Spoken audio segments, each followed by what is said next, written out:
Some of you might have seen the last video I made, but I picked up a 2012 F350.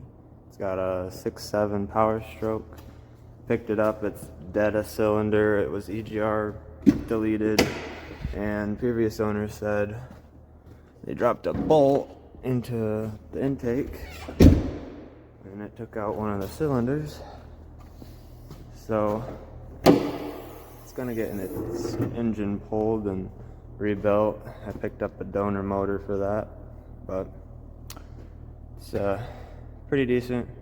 Got a good deal on it, so it's got some rust, but not overly terrible. But I gotta pull this whole front end and a lot of work, but we'll get it pulled out and I'll bring y'all along for that. So here's the donor motor. I've gotten it all pulled apart mostly. Still want to take that CP4 pump out, but this donor was dead a cylinder as well. I'm not exactly sure what happened to it, but this piston's pretty scored and the cylinder is as well. Could probably get honed out, but it's pretty bad.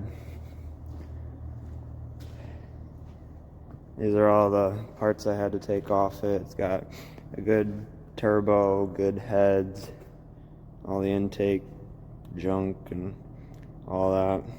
I'm hoping all I need is the head and one of the cylinders, or the head and the piston. Most of this is going to get resold.